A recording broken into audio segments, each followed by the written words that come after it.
yang bernama Samurai. Samurai. Nah, bos saya ini ngeluarin Samurai. Nah, samurainya ini full dengan gagang emas. Belum lagi kita menemukan karakter bos yang benar-benar killer gitu. Iya. Kembali lagi di channel Simple Ngawur. Ngawur Simple sekarang ini kita bakalan ngobrol ngawur-ngawur, tapi bermanfaat untuk kalian yang ada di Jepang. Ngomongin tentang Jepang, pasti kalian pernah mendengar yang namanya Yakuza, grup geng yang memang terkenal dengan kekuatan mereka, dengan ciri khas mereka dan sebagainya. Sekarang kita bersama dengan narasumber yang memang pernah terjun atau pernah memiliki pengalaman dan pernah juga bekerja di bos Yakuza, bersama dengan Alexander Wahyudin. Silakan Alexander Wahyudin memperkenalkan diri dulu kepada audiens atau penonton dari channel Simple Ngawur. Baik, terima kasih udah bersama channelnya Simple Ngawur. Ngawur Simple. Baik, perkenalkan, nama saya Alexander. Pernah bekerja di salah satu perusahaan yang memiliki karakter Yakuza. Dan pada waktu pertama kali datang ke Jepang tahun 2010, dan tiba-tiba baru pertama kali kerja langsung berhadapan dengan bos Yakuza. Itu pada awal tahun 2010 Mas Alex masih menjadi Kensuke ya. Betul. Atau Kensuke itu dalam bahasa Indonesianya itu pemagang yang training kan. Benar. Itu trainingnya 3 tahun 3 tahun dengan bos Yakuza. bos Yakuza. Itu pertama kali awal Mas Alex tahu bahwa bosnya Yakuza itu dari mana? Pertama dia langsung cerita ke kita. Pada awal pertama datang saya jadi senpai orang Indonesia 3 orang. Iya. Habis itu jarak 3 bulan bos ini minta lagi, sampai karyawan orang Indonesia itu 13 orang. Itu 13 orang dari Indonesia semua. Indonesia semua. Dan yang saya pernah tahu kan, kalau di Jepang ini berbagai macam pekerjaan. Nah, kalau Mas Alex itu pekerjaannya di mana? Di bidangnya. Iya, di bidangnya bidang apa? Bidang pertanian. Pertanian. Dan katanya pertanian cukup sulit tuh, bisa masuk ke sana. Istilahnya untuk menguasai segala macam bahasa dengan kehidupan di Jepang sangat sulit gitu ya. Betul. Dan kita tahu di pertanian Jepang ini paling berat karena kita di lapangan gitu. Lapangan. Belum ketemu musim panas. Iya. Ketemu musim dingin. Musim dingin kedinginan pastinya. Musim panas kepanasan. Musim panas kepanasan. Iya, itu manusiawi. Belum lagi kita menemukan karakter bos yang benar-benar killer gitu. Iya. Nah, sekarang kita mau menggali nih, bagaimana caranya mempermudah istilahnya, membuat diri kita, mental kita itu semakin kuat setelah kita mengetahui bahwa bos kita itu Yakuza. Bagaimana? Mas Alex dulu ya. Baik, pengalaman pribadi yang pertama itu kita harus tahu tujuan kita ke Jepang itu mau ngapain gitu. Iya. Itu yang pertama. Terus yang kedua, kita harus nyelesain tugas dan tanggung jawab kita sebagai seorang pemagang khususnya Indonesia.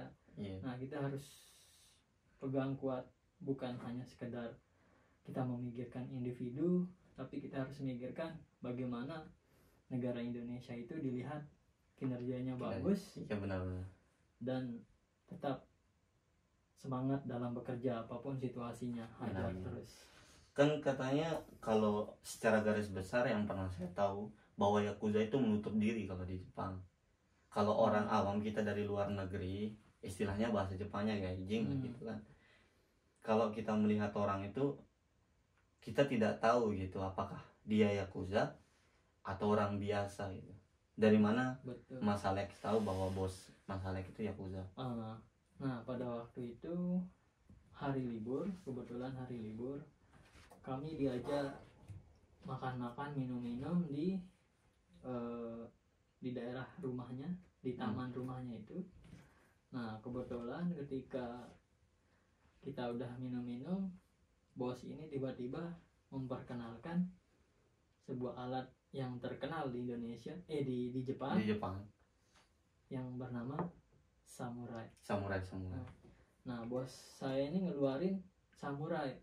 Nah samurainya ini full dengan gagang emas, dan itu nggak boleh dipegang sama gaijin kecuali yakuzanya sendiri gitu. Nggak boleh dipegang sama orang dari luar, orang Jepang gitu ya, secara garis besar. Dan katanya juga yakuza kan punya simbol dan sebagainya macam. Yang paling kita tahu simbolnya itu adalah tato. Kalau bosnya Mas Alex itu apakah punya simbol tertentu atau tato tertentu seperti yang saya? Baik. Aduh, masih sakit ini Mas Alex. Setahu saya nggak ada, tatonya nggak ada. Cuman dia lebih menunjukkan karakter kibisinya itu. Karakter kerasnya kerja. ketika kerja. Itu sebelum curi pun Bagero Konero itu udah jadi sarapan kita. Iya, yang bodoh kamu. Iya. Yang seperti kata-kata kasar. Betul. Dalam bahasa Jepang. Betul. Gitu ya. Terus Mas Alex kan pernah cerita, Mas Alex ini dari puluhan orang itu hanya Mas Alex dengan temannya Mas Alex yang tersisa di tempat kerja. Itu seperti bagaimana sih Mas Alex bisa bertahan sampai 3 tahun menjalani masa pemagang di sana? Ya karena memang di sana kondisinya itu sangat tidak bersahabat lah, dalam artian kita kerja secepat apapun, bos yakuza ini tidak akan pernah bisa puas. Gitu. Dan yakuza kan pasti mereka punya grup besar. Dan setiap grup besar itu pasti ada punya syarat untuk masuk. Betul. Dan juga saya pernah dengar kalau satu orang yakuza membuat kesalahan itu, yang misalkan kesalahan terkecil itu dari kelingking, terus jalan ke sini ke kesalahan yang besar sampai ke jempol. Itu bagaimana? Apakah bosnya Mas Alex itu ada kesalahan yang diperbuat terus jarinya sampai dipotong gitu? Setahu saya sih nggak ada. Nggak ada. Jari bos saya itu lengkap. Kemungkinan dia nggak pernah melakukan kesalahan. Dan saya juga pernah lihat nih di perusahaan saya, dan sebelahnya itu ada bos. Bosnya itu ini jempolnya kepotong. Iya. Itu kan itu kepotong bukan karena dia ikut yakuza. Saya tanya ke bos saya, dia yakuza gitu? Bukan. Ternyata dia kerja di press. Press itu kan logam apa segala macam, karena nggak nyalain anjing, udah bilang gitu kan. Akhirnya kepotong jempolnya. Tidak, makanya dari sanalah kesimpulan bahwa yakuza itu tidak semua jarinya dipotong. Benar. Dan memiliki kesalahan di sana juga kan. Benar. Di luar daripada itu, Mas Alex pasti tahu kehidupan di Jepang bagaimana. Apakah bos di Jepang atau bos yakuzanya Mas Alex itu care atau peduli dengan Mas Alex? Apakah contohnya gaji gitu, apakah pernah ditunda atau pernah nggak dikasih gaji atau perlakuannya kasar seperti itu, bagaimana? Kalau masalah gaji, rata-rata bos di Jepang itu konsisten. Pas gajian ya langsung gajian gitu. Oh, mereka nggak kayak saya ini yakuza gitu, bukan. Saya bebas di sini gitu, bukan gitu. Bukan. Tapi yakuza kan katanya lebih tingkatannya lebih atas daripada polisi di Jepang, bagaimana? Pada zamannya dulu memang. Dulu ya. Tapi kalau kita tarik ke depan zaman sekarang ini, yakuza sepertinya udah tidak terlalu ditakuti. Iya. Karena kebanyakan yakuza yang dulunya sekarang rata-rata pada memiliki perusahaan sendiri. Terus yang yakuza, setelah Mas Alex tahu bahwa bosnya yakuza, apakah rasa ingin pulang atau rasa ingin kabur itu ada di dalam dirinya Mas Alex? Ya pastinya ya secara manusiawi tentu Iya. ketika tidak ada pressure dari perusahaan, dari bos, ya pastilah kita ada sebuah rencana yang ya pengen kabur juga pasti ada gitu kan. Tapi itu yang membentuk mental Mas Alex sampai sekarang gitu ya. Betul. Sekarang kan Mas Alex sudah balik, sudah melakukan Kensuke selama 3 tahun dengan bertahan, bosnya yang keras seperti itu, bosnya yang kebiasaan seperti itu. Tapi Mas Alex tidak pernah ada trauma gitu. Untuk sekarang kan balik kedua, Mas Alex tidak ada trauma dengan sifat bos yang seperti dulu gitu, yang keras. Terus mungkin kemungkinan Mas Alex juga punya rasa apa istilahnya, pemikiran yang sama dengan hal yang seperti dulu gitu, akan dapat bos yang sekeras seperti itu. Iya, jadi bukannya trauma sih sebenarnya, tapi lebih ke pembentukan karakter ya. Jadi ketika baru pertama kita udah menemukan bos yang keras, yang killer, bahkan jalan pun kita dimarahin, ngambil apapun kita harus lari. Nah jadi terbentuklah karakter kita di situ. Nah suatu saat kalau seandainya kita mau balik lagi ke Jepang seperti ini, ketemu dengan bos Jepang yang lain, otomatis kita sudah tidak takut lagi. Sudah terbiasa. Sudah terbiasa. Di sanalah poin yang kita dapatkan dari bos yang seperti itu. Itulah sisi positifnya kalau saya pribadi. Di Jepang juga kan banyak sisi positif yang kita dapatkan. Mereka juga care, peduli, tidak pernah yang seperti yang titelnya Yakuza gitu kan. Tidak pernah yang kayak menunda gaji, tidak memberikan gaji, memperlakukan secara kasar, memukul apa seperti itu kan, tidak pernah yang Mas Alex rasakan. Tapi saya juga pernah dengar cerita bahwa Kensuke zaman sekarang dengan zaman yang dulu itu beda. Mas Alex kan, kalau sekarang saya kan Kensuke zaman sekarang beda dengan Kensuke zamannya Mas Alex. Kalau sekarang itu banyak Mas Alex yang dipukul oleh seniornya, yang dipukul oleh bosnya, terus mereka kabur. Makanya angka pengkaburan di sini tuh lebih banyak yang saya tahu, yang saya pernah dengar ceritanya. Dan pada zaman dahulu juga apakah begitu gitu? Iya benar. Pas zaman saya dulu juga ada. Saya juga pernah sempat sekali kena tendangan maut. oh berarti mungkin bosnya bukan Yakuza tapi Madun. Tendangan Madun. Iya, tapi ya masih aman lah. Dan kan kalau di bidang di Jepang ini banyak bidang yang memang kita itu dituntut untuk harus keras gitu, seperti yang tadi Mas Alex bilang. Kita nggak boleh jalan ngambil sesuatu, harus lari gitu kan, harus ambil ini, misalkan kalau di Gemba gitu, di lapangan gitu kan. Terus konstruksi bangunan itu kan mereka nggak bisa diharuskan untuk lari karena mereka kan kerjaan di atas. Takutnya nanti pas lari terus kesandung sama palu kan, jatuh dari lantai atas. Terus sekarang yang saya pernah dengar juga, kalau yang mendominasi, istilahnya yang mendominasi pengkaburan kalau sekarang itu adalah Gemba. Gitu, yang dikonstruksi bangunan, karena mereka kan sering istilahnya belum terbiasa dengan kata-kata kotor yang pernah Mas Alex alami gitu kan. Itu gimana itu menurut Mas Alex, atau apalah ungkapan Mas Alex untuk mereka yang mentalnya kurang istilahnya? Ya intinya jangan dimasukin hati lah.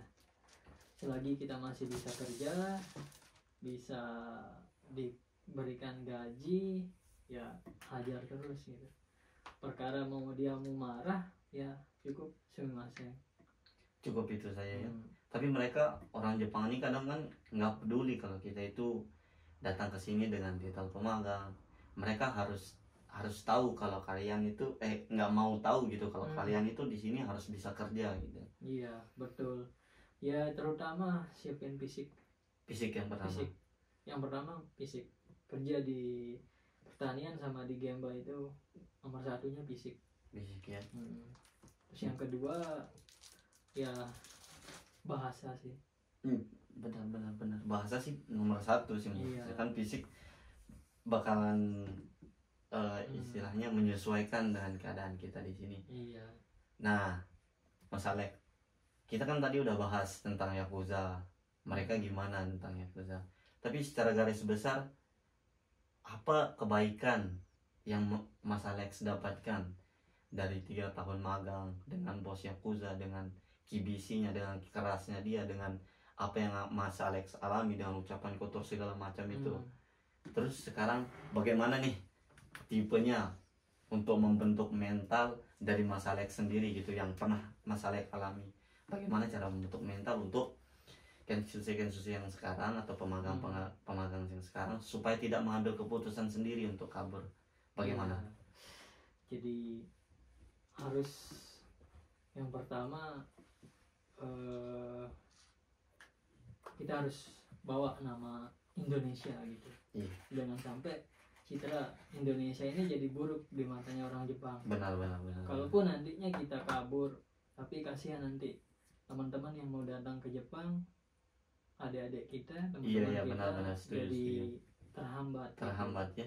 Kebanyakan kita kan gitu, nanti yang satu kabur, terus LPK-nya kena juga. Betul. Dimarahi sama bos, kumiai juga, broker juga gitu kan, memarahi orang LPK. Benar. Kenapa orang yang seperti ini dikirim gitu kan? Iya. Tapi di luar daripada itu, kita kan mentalnya nih masih belum nih, masih anak-anak muda gitu kan, mentalnya mau main-main doang. Terus seperti apa nih?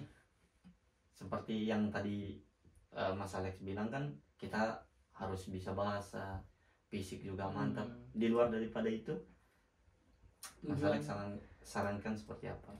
Ya, tujuan kita itu kan, yang seperti saya bilang di awal, tujuan kita datang ke Jepang ini kan nyari uang. Iya. Gitu kan. Nah, niatnya misalnya mau bikin rumah atau mau nikah. Nah, itu dulu. Kebanyakan ya nikah. Itu yang jadi semangat kita. Jadi semangat. Iya. Benar. Walaupun kita dapat bos yang killer, terus kerjaannya juga berat, ya kita jalani aja. Jalani ya. Terus jalani. Jadi kesimpulan dari apa yang kita dapatkan saat ini, bahwa kita tidak peduli tentang bosnya, entah itu Yakuza, entah itu Kewisi, itu tergantung pada diri kita sendiri. Betul, begitu kan. Betul. Yang membentuk mental kita itu kan dengan semua apa yang kita alami. Betul. Jadinya kita bisa lebih kuat menghadapi sesuatu lah istilahnya, entah itu kehidupan yang kedepannya seperti apa, kita lebih kuat mengalami seperti itu.